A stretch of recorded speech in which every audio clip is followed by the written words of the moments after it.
Hello everyone. I hope that you are all doing well. So welcome in another video in our marketing portfolio. Today we will be discussing the case study of Eurodisney, where a big company such as Disney failed to take good marketing decisions, which in fact led to many consequences, and which we'll cover in our discussion today by trying to answer the question of this case study. So I will start by asking the first question to my teammate Raja. So, what are the factors that contributed to the Eurodisney poor performance in its first year of operation?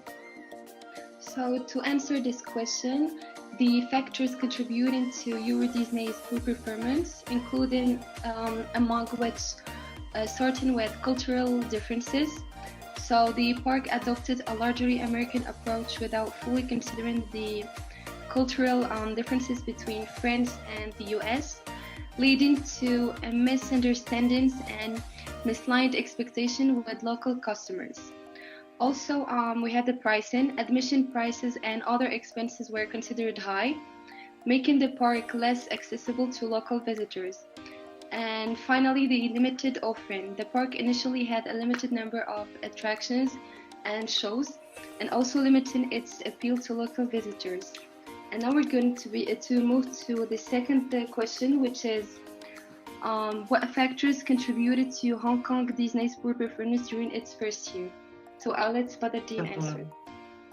Okay, thank you, Raja. So concerning the factors that contributed to the Hong Kong Disney poor performance, I can first state the competition. Since the park faced intense competition from other tourist destinations in the region, I can also state the cultural differences, since the park struggled to attract local visitors due to the cultural differences between Hong Kong and mainland China. So although those two countries are close to each other, but still there is a big cultural differences between the two countries. The lack of familiarity with the Disney brand can be also a factor. In addition, I can add the price sensitivity, since the park faced price sensitivity among visitors due to the high cost of admissions and other expenses. Moreover, the limited offering can be another factor, since the park initially offered a limited number of attractions and shows. Finally, I can state the limited partnership. Since Disney had limited partnership with local businesses in Hong Kong and organizations, limiting its ability to promote the park and attract new visitors.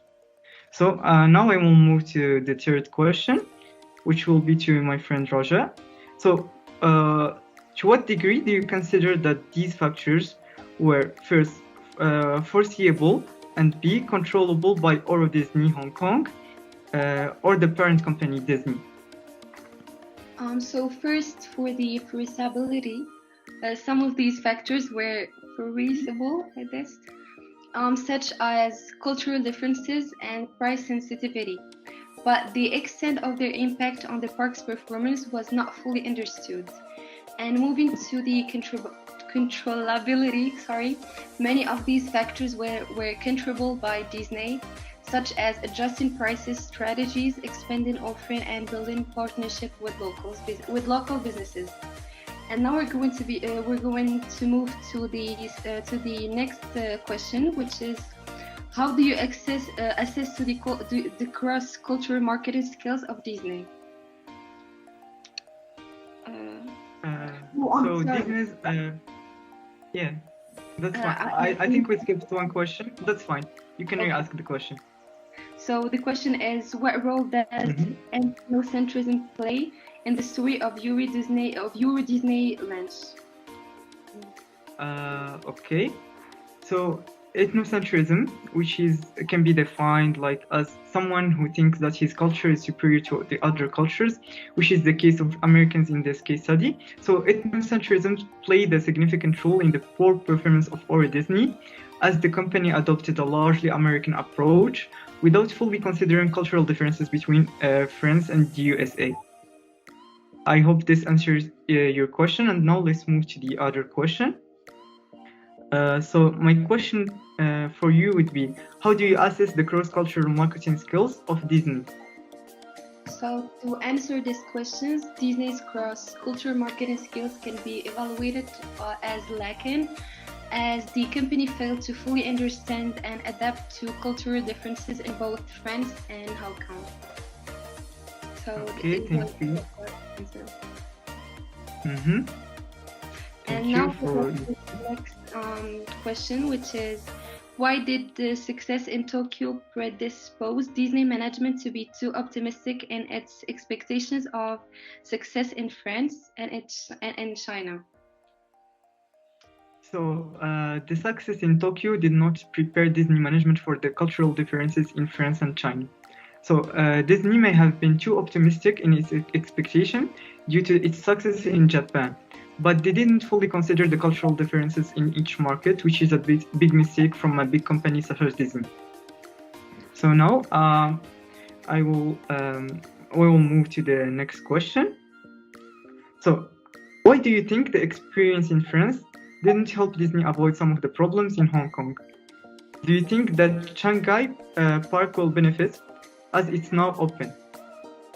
So the experience in France did not help Disney avoid the problems in Hong Kong due to the different cultural differences and market conditions in each region.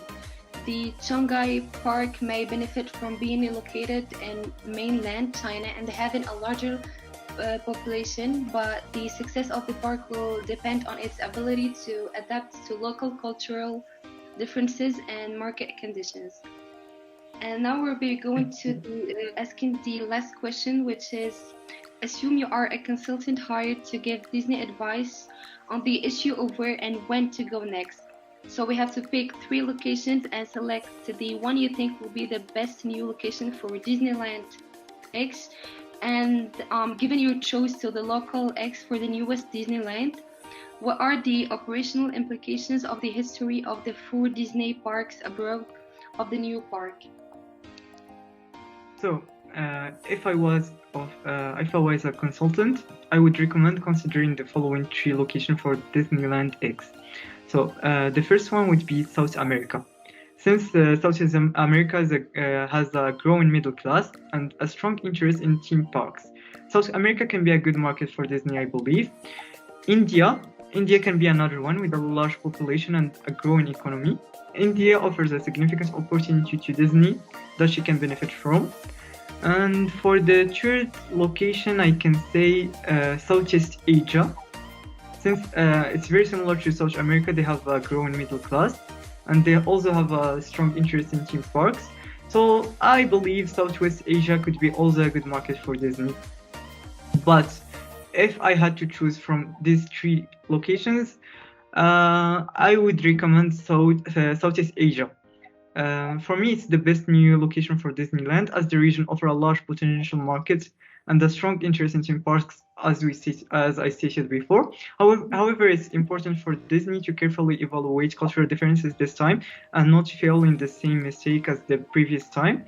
And she has to know more about the market condition in each country and make necessary adjustments to ensure success. So I think those are all the questions for this case study. I hope you enjoyed this case study and we will see you soon in another video.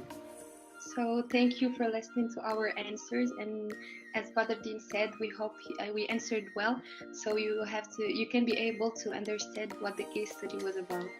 Thank you. Yes, and if you have any questions or comments, feel free to drop them below and we'll answer them for sure. Thank you. Thank you.